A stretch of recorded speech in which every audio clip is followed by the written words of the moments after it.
Les raisons pour lesquelles le continent africain est constamment au cœur de vives polémiques et constamment la cible des attaques meurtrières sont connues. Les raisons pour lesquelles il y a des guerres, on passe autant à entendre des enfants, des décès, ce sont les minéraux. Entre guillemets, les Occidentaux passent leur temps à venir spolier nos sous-sols. Alors pourquoi est-ce que je fais cette vidéo? Pour attirer l'attention de tous nos frères qui sont en Occident et qui se disent que là-bas c'est chez eux. Bien vrai, vous pouvez vous juger d'un privilège, vous avez des conditions de vie qui sont favorables.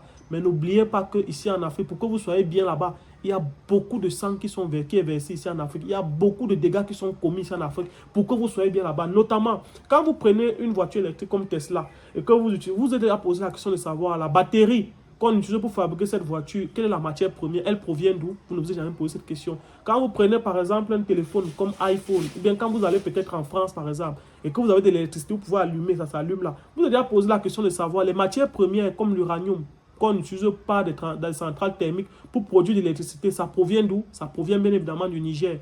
Et est-ce que vous avez déjà posé la question pour savoir pourquoi est-ce que tout le temps on entend des attaques dans ces pays-là? Parce qu'ils sont en train de se révolter, de dire qu'aujourd'hui, ce qui nous appartient reste chez nous. Si vous avez besoin de checker ce qui sort de chez nous, vous allez acheter au prix normal. Alors, dans cette vidéo, je vais vous poser un extrait du documentaire du père Alain Foucault que j'aimerais que vous regardiez premièrement attentivement, deuxièmement que vous partagiez, troisièmement pour que vous puissiez prendre conscience des enjeux auxquels le continent africain fait face ces derniers temps, ces dernières années et ces dernières décennies. Donc, je voudrais que vous voyez cette vidéo, je vais coller mon commentaire tout à l'heure. En gros, toutes ces grandes firmes internationales maîtrisent finalement tout le cobalt, l'officiel et le non officiel, le propre et le sale. Et les Congolais sur le terrain, les mineurs, les creuseurs de ce cobalt que les petits malins achètent à vil prix, se battent, se déchirent pour ce peu qui reste. Figurez-vous que ces mineurs qui vivent comme des taupes creusent jusque dans leur propre salon. Les guerres auxquelles on assiste, les batailles entre les communautés villageoises qui défraient régulièrement la chronique en RDC, les tueries perpétrées par des bandes armées viennent essentiellement des tentatives pour de petits groupes de maîtriser des pans du peu de minerais qui restent sur le territoire, notamment dans l'est du pays où ils se tuent pour des miettes qu'ils revendent à bas prix à ces trafiquants. En gros, les firmes Glencore, China Mobile Denom et Sycomine, qui détiennent les 2/3 de cette matière minérale qu'est le cobalt, réalisent 18 à 20 milliards de dollars.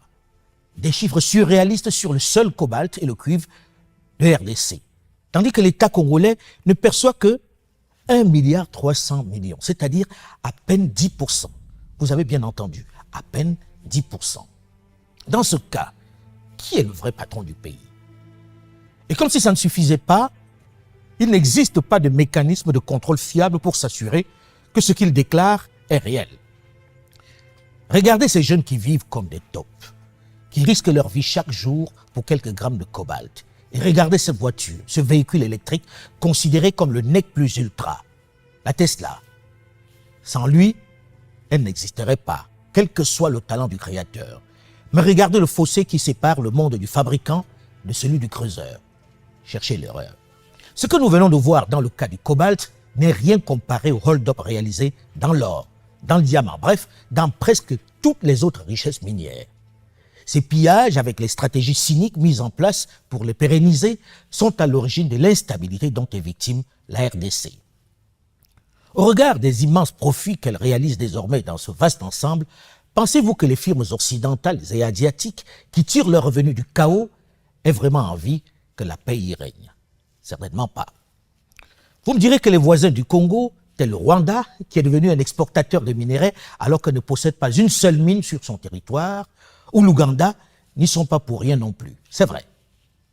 Mais ils ont profité d'une situation, d'un climat, l'occasion faisant le larron. Lorsque l'on évoque les responsabilités, on ne peut pas oublier celles des dirigeants africains qui ont été, pour beaucoup, responsables de ce pillage, soit par ignorance pour les plus anciens, soit par la corruption pour les plus jeunes. Nous ne savions rien de ce qui se passe et nous n'avons même pas la quantité du pétrole qui sortait de notre pays, nous ne la connaissions pas. Vous voulez dire que les autorités congolaises ne la connaissaient pas. Ne connaissaient pas la quantité de pétrole extraite de leur sol? Par quel moyen? Là, on a, si vous voulez, à mon avis, utiliser, ou comment dire, un peu la naïveté, je dirais, des dirigeants des pays hôtes, des producteurs. Nos cadres, nos responsables, nos chefs d'État ont eux aussi participé à ce pillage. Beaucoup ont été les outils, les instruments indispensables de cette spoliation. Ils le sont encore chaque jour par leur servilité et leur appétit vorace du gain. Ils doivent être jugés et condamnés, notamment les plus diplômés, qui avaient bien conscience de ce qu'ils vendaient à leur pays. Mais si on doit être intransigeant avec eux, on doit l'être davantage avec les pilleurs, leurs commanditaires. Pour qu'il y ait corruption, il faut être deux au moins, un corrompu et un corrupteur. Les peines doivent être au moins les mêmes. Or, nous avons malheureusement et de plus en plus tendance à concentrer notre colère, notre courroux, fort bien justifié, sur nos seuls dirigeants et cadres dont le rapt, selon les rapports des experts internationaux fiables, constitue 1% de cette corruption. Oui, 1%. Oubliant trop souvent les firmes internationales et les États qui sont responsables de 99% de cette évasion. Ce Congo bashing, ou plus globalement, cet Africa bashing, contribue à nous distraire des autres, des vrais responsables de notre malheur. Les gros poissons nous payent, nous utilisent encore pour détourner notre attention d'eux, pour nous distraire. On ne doit pas les oublier. C'est eux les principaux responsables.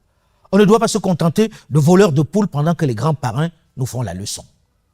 Oui, pour dénoncer nos chefs locaux, mais oui aussi pour montrer du doigt les firmes internationales et de nombreux États du Nord et les punir proportionnellement à leurs responsabilités.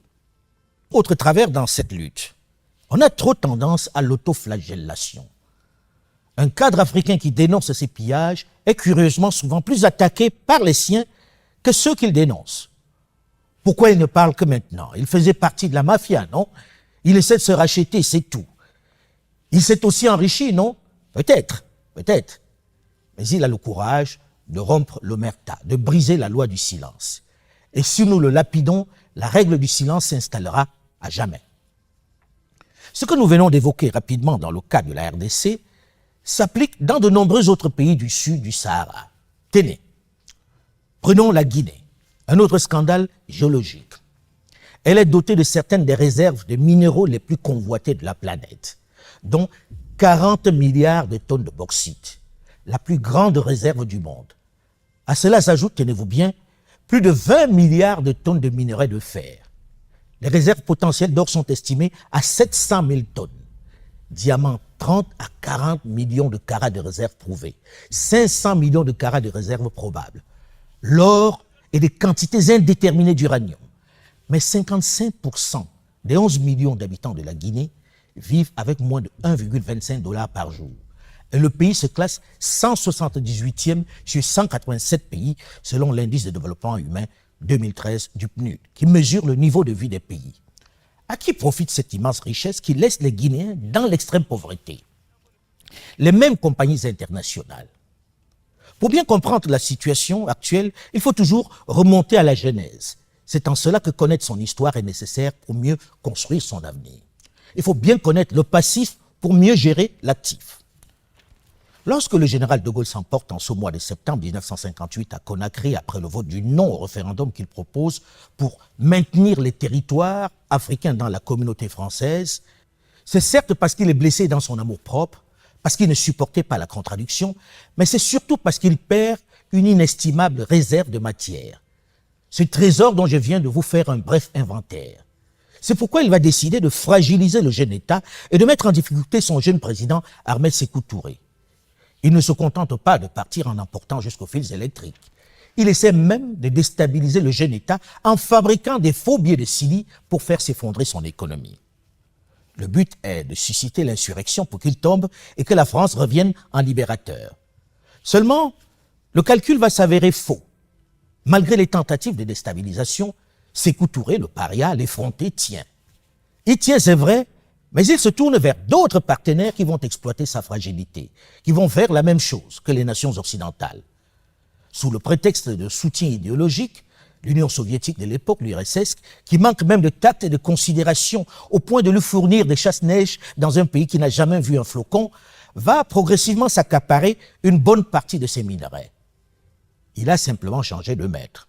Autre exemple de tour de passe-passe réalisé pendant que nos parents croyaient en l'amitié et au concept d'aide.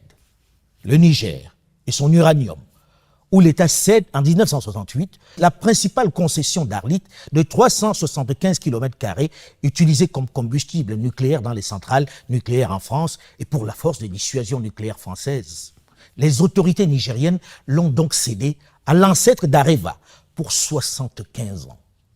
Ce qui veut dire que lorsque l'on parle du Niger comme le 3e producteur mondial d'uranium, c'est un peu une vue de l'esprit, dans la mesure où les Nigériens les récupéreront, avec un peu de chance, leur principale mine qu'en 2043. Et qu'est-ce qui en restera? Alors, tout comme moi, on vient d'écouter cette interview, et ce n'est que pour des esprits... Ce qui est sûr, il y a des gens que ça ne va pas intéresser. Mais moi, je ne cherche pas à intéresser tout le monde avec ce contenu. Je cherche à intéresser ceux qui sont encore vraiment conscients. Et quand on parle de déchets radioactifs, ou bien quand on parle de minerais, il faut préciser que les minerais qui sont extraits dans nos sous-sols, notamment le coltan, le cobalt pour fabriquer les batteries, l'uranium et tout ce qui est en train d'être mentionné dans cette vidéo, ces minerais, une fois extraits, produisent ce qu'on appelle des déchets radioactifs. Et ce sont ces déchets radioactifs qui sont dangereux pour la santé des Africains. Et c'est là-bas que certaines personnes, ou bien c'est les effets de ça qu'on subit parfois au quotidien sans se rendre compte. Je m'explique. Quand vous voyez par exemple en RDC, en RD Congo, où on extrait par exemple le coltan, et qu'après avoir extrait le coltan, vous allez voir que ces étrangers-là, ce ne sont pas eux souvent qui sont fourrés au moulin. Ce sont des nationaux, c'est-à-dire ce sont des gens de la zone du pays. On vous donne peut-être 500 000 francs, 2 000, peut-être la journée, on vous flatte, vous allez extraire les minerais. Eux-mêmes ne touchent pas ces minerais. Quand vous allez toucher ces minerais, vous rentrez à la maison, vous vous couchez, vous rentrez, vous rencontrez vos enfants. Vous ne savez pas que sur vous, vous avez ce qu'on appelle des déchets radioactifs. Et que ces déchets radioactifs, plus tard, vous causent des maladies. Des maladies dans le sens où tu te lèves le matin, tu vois l'enfant commence à avoir des apparitions bizarres, des malformations. Parce que ces déchets radioactifs, ça ne se ressent pas sur l'instant, ça se ressent sur le long terme. Tu vois une femme accouche, l'enfant commence à avoir le corps bizarre. Tu vois une femme, les maladies bizarres à la maison. Tu vois les enfants commencent à avoir des déformations, un genre. Tu vois les trucs que tu n'as jamais imaginés. Tous ces dérèglements hormonaux sont créés par les déchets radioactifs que vous passez le temps, que les gens qui creusent ces mines-là vont prendre et viennent ensuite déverser sur leurs proches comme ça, sans se rendre compte. Parce qu'il faut dire que vous allez vous rendre compte qu'il y a parfois des films américains qu'on présente. Quand peut-être il y a une bombe, on vous dit peut-être une bombe chimique. Qu'est-ce qu'ils font? Ils prennent la peine de sécuriser toujours le périmètre et on dit souvent quoi, de neutraliser. Donc, ils prennent la peine de stériliser de manière que quand vous allez arriver par exemple sur les lieux, on vous stérilise le tout. C'est parce qu'ils sont bel et bien conscients que ces déchets radioactifs sont nocifs pour la santé. Mais comme ils sont sans scrupules, ils s'en foutent complètement. Ils vous envoient au four au moulin. Cela traduit encore tout simplement une forme de racisme, de nous montrer que nous, on ne représente rien.